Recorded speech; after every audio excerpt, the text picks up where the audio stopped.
Do you want to know what does it take to build an award-winning website like this? A website that includes 3D animation, creative navigation and vector animation, creative sound design? Well, today you're going to find out. I'm sitting down to do a deep dive with Joseph Berry, one of the most creative and groundbreaking designers working in web design and Webflow today, to hear all about how he built this amazing project with the help of Nakena Ahmadi, another Flux Academy student who just won Developer of the Year. This is an amazing project. Let's hear all about. Joseph, what's up, my friend? Good to chat again about this exciting project. How are you? I'm very good, thank you. Cheers for inviting me on and walking through this. I think as we had them initial conversations, this is something that I was definitely thinking about. And the project is really, really cool. And there's lots of really nice details and technicalities that I think we will bring to life through this conversation we have. Fantastic. So let's get right into it. I would love for you to kind of give us a review of the Ledger website. Show us what are some of your favorite things. Some of the coolest things that you've did there. Yeah, great. So I'll give you a little bit of a kind of initial breakdown of the project itself, just so we can understand it a little bit more. I mean, it is pretty straightforward in its kind of principle, but obviously the execution of how it's been put together is really, really pushing the boundaries, let's say. So one of the key things that is a big player in this is sound design, and we'll get onto the sound design a little bit. But as we're entering this experience, we're about navigating through this cityscape, which outlines each individual product, and then there's kind of different pathways that you can take to get into that. Lots of really nice animations and interactions, glitches on the text, small little details, which is super, super nice. This site was actually built prior to the GSAP update, so a lot of the GSAP animations that you see are actually coded, and that was one of the technicalities that we wanted to bring in to really elevate some of the animations and interactions. As you click in, of course, you can start to see that sound and different graphical elements, which are lotties. So again, we've used lots of variations and different types of assets and materials inside of the site. Here you can see videos, these beautiful 3D spinning elements, which is of their key products. And again, this would take you individually into each of the worlds. So it's this kind of like almost that player select part in a game when you go to select your player. So you're selecting your wallet. Of course, there's some really nice little interactions on here. Mouse movement. We have this beautiful dynamic mouse cursor, which also animates when you hover some of the elements. Again, just these really small little micro details and micro interactions, again, really add that level of depth in here. This page is just to set us off. As you hear, you have that nice sound, and then we can drive into one of the pages. This actually takes us into the main kind of city area that I just recently spoke about. Again, some really beautiful animations to set the tone, and this kind of HUD UI element, which is a part of the site itself. But obviously this first introduction is the city itself and how we can navigate through this city. And, you know, there's some really beautiful elements here, which I love. The main thing that we wanted to do here is there was two options with the city, whether we go down the route of using WebGL or finding another, maybe lighter, more cost-effective way. And I'd seen an example where we used video and time stamping. So what we've created here is a really complex timestamp, with also an additional level of having mouse movement to control the playback of the rotation. And that's the effect that you can see here. So what we have here is we have a video that basically sits in between, where we can control the playback between the rotation points, which is a really kind of smart way. Again, as I said, there were some factors that came into making this decision. But what it really creates is something that's really nice and alive and kind of resembles in a similar way to the 3D. Obviously, probably doesn't work as smooth and fluid. But again, as I said, them kind of key parameters that we had to work with made us go down this option, which in essence is really interesting in itself, the way that it's been done. Other really cool things that I love as well, and we'll get back into the city, but again, clicking on elements, the sound coming in, and as I said, sound plays a really key part in this, as you can hear with the little voiceover. So the voiceover, I actually did it with AI. I did the voice myself and said that welcome to Ledger City, explore the city at your will. And we used AI then to create the kind of tone of the voice and make it feel robotic and like he was in a sci-fi film. And then with the sounds themselves across the site, there was a whole bank of sounds that we had. And I basically just kind of was going through, testing them out, trying out what sounds work with different elements, to really create this super, super immersive feeling where everything that you're interacting with is kind of making these sounds. Other really cool little things, there is some little Easter eggs in here. I don't know if you noticed the little dot that flashes here. And what that actually does is set the system into this reboot. It has a little bit of a kind of flash, like a glitch out.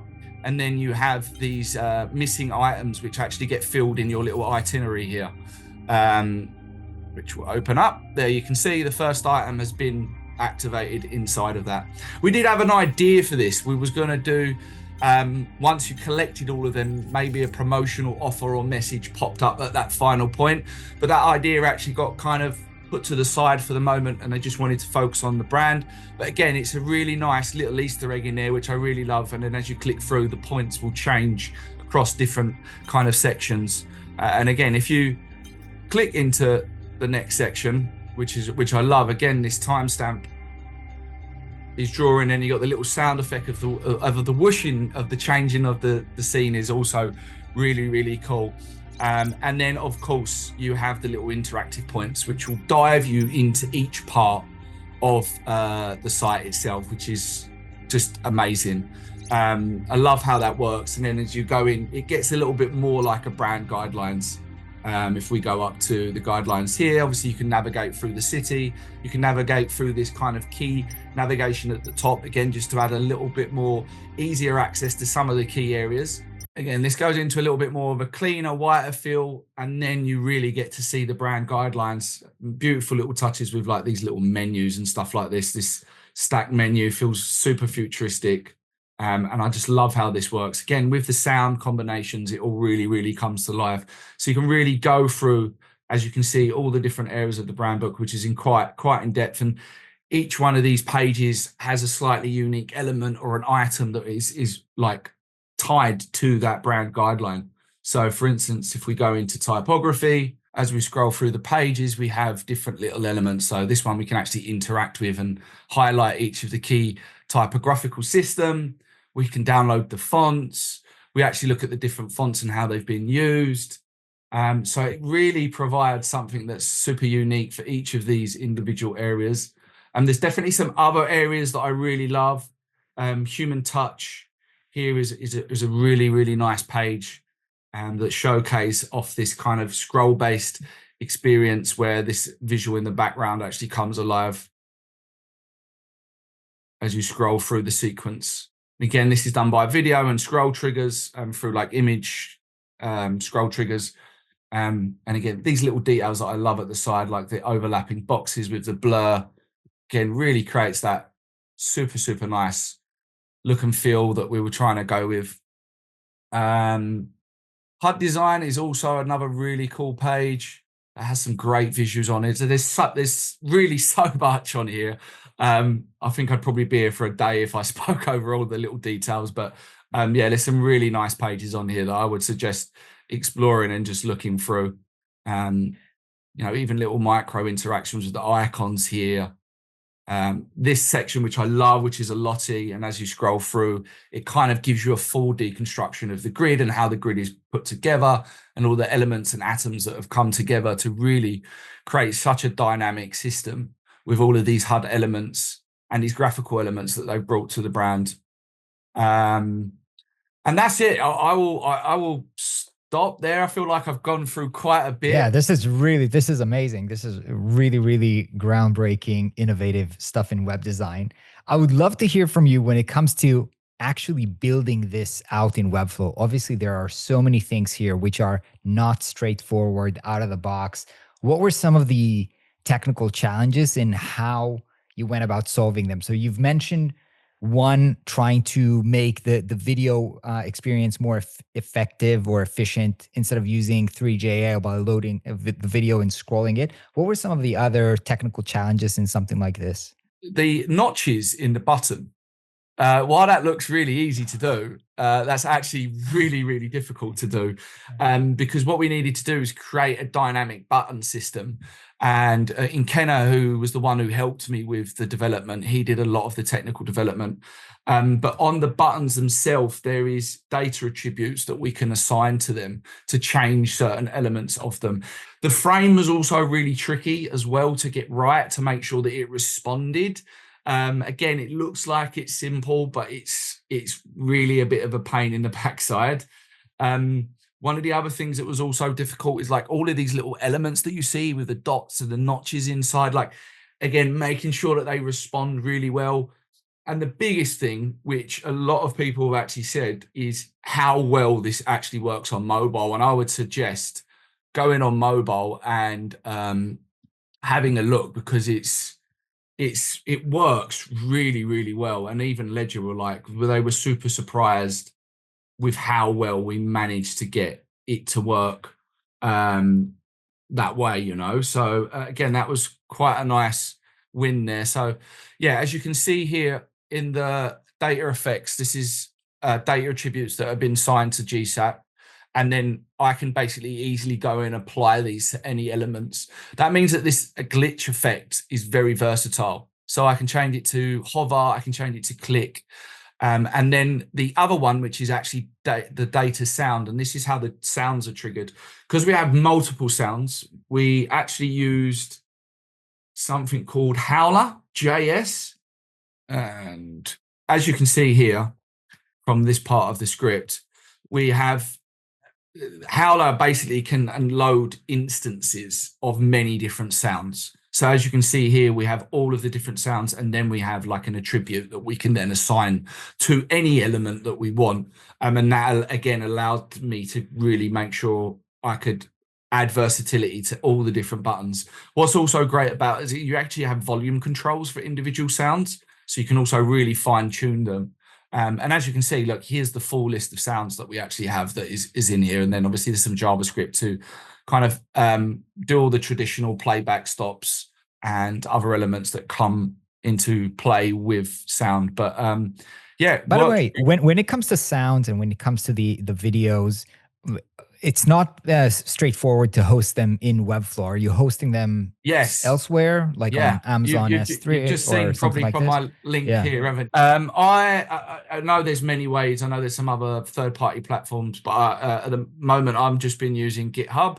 And then JS Deliver, you can basically convert the links from GitHub into actually full live URLs, and this is what you get created from the. And GitHub. I can see it's hosted on a CDN, so it loads fast and. Yeah, exactly. Fantastic. So it's a pretty good, cool way of hosting assets, not costing anything. And it's that's what I wanted to say. I used to use the Amazon S3, but that actually cost you money, or your client. So this is an actually pretty cool hack. Yeah, exactly. And I use it for videos, and I use it for audio or anything like that. I mean, I use it quite a lot.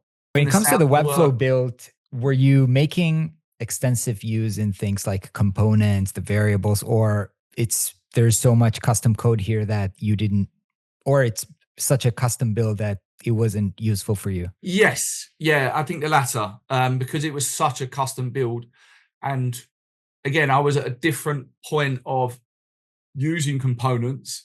I do think components could have potentially been used a little bit more in some of it, but because the site is so unique and there's a lot of custom code and there's a lot of different elements, and also the fact that no one was really going to touch this because it is so complex in some of its internal structure.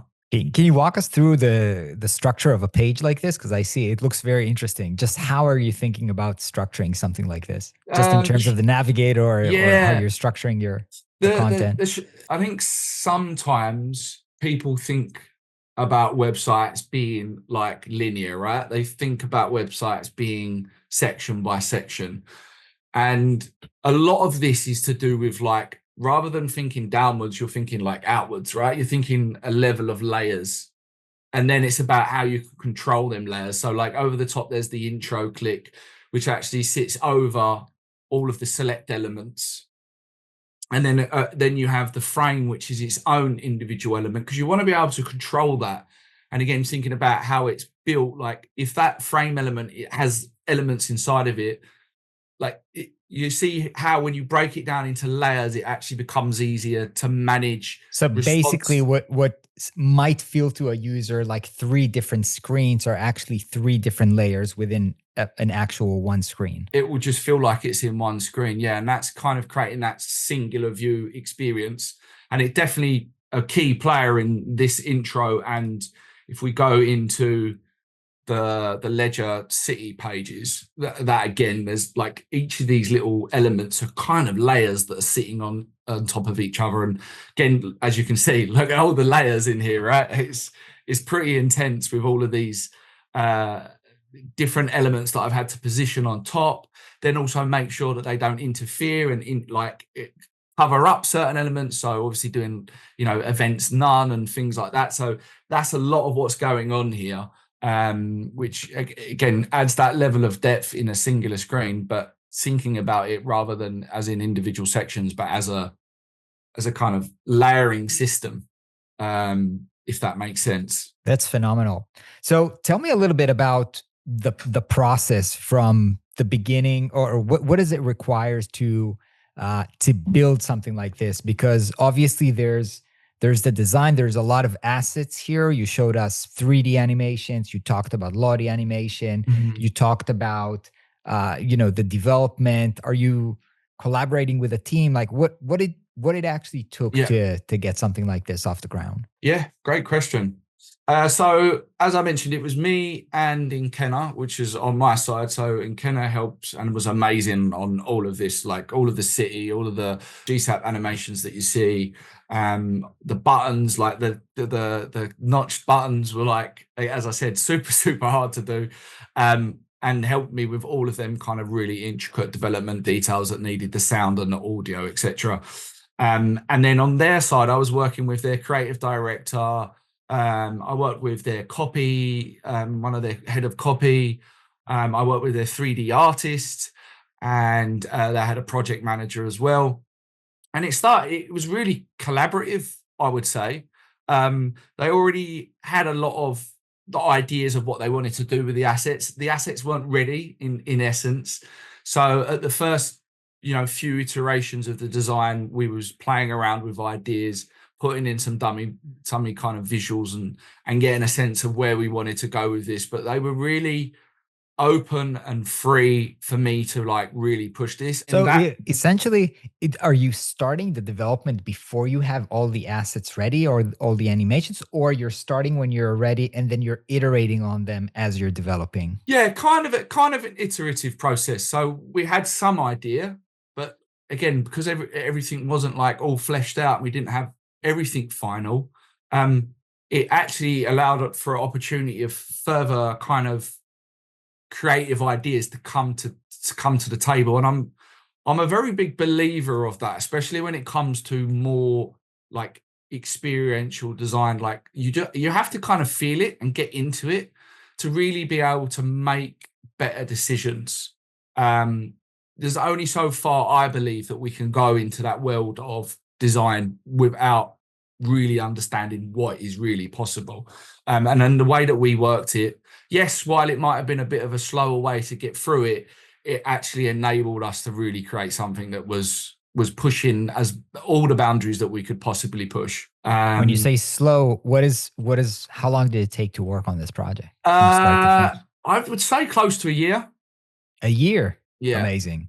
Yeah. But I assume that you were working on it while working on other projects, or you were dedicated to this? We was in between. It was obviously a very steady, consistent pace throughout. Obviously there's moments where assets need to be created, waiting for the assets, then getting them in there, then things would come to fruition from that. And then we might do some other little things. The copy, there's a whole tone and voice copy section, which the copywriter when they sent it over to me, I was like, oh my God, this is like 10 pages of like copy, tone. Like they really went into a lot of detail, even with the copy.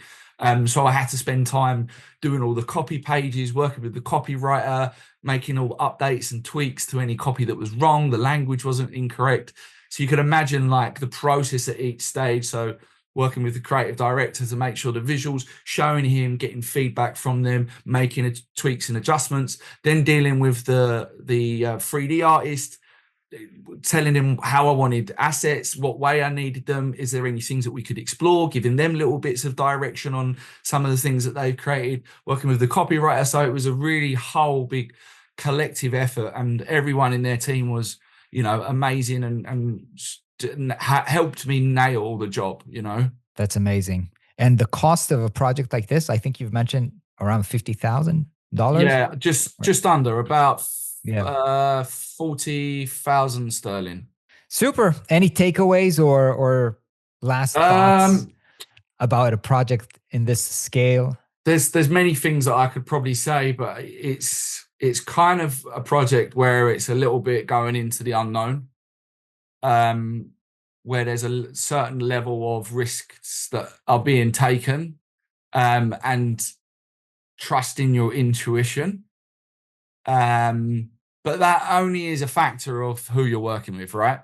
And because Ledger were, you know, open to allow me to, let's say, flex my creative wings, it then allows you, and I think a lot of people say that, you know, something that I'd like to say to clients, like quite a few times, like, if you let me do my job, and I promise you, like, what I'll create will be amazing, because it doesn't necessarily have to have too many guardrails. Of course, getting the right feedback and getting the right direction is, of course, really, really beneficial. But sometimes you just be like, I got this, you know, I can do it. That's amazing, Joseph. I think this project, and I think you are an inspiration to so many people in the Webflow community, just showing the level of quality that you can get when you're creative, when you're willing to push the boundaries. So thank you for always pushing the boundaries of web design, and again, being an inspiration for everybody. Legend. Thank you very much, and I appreciate that.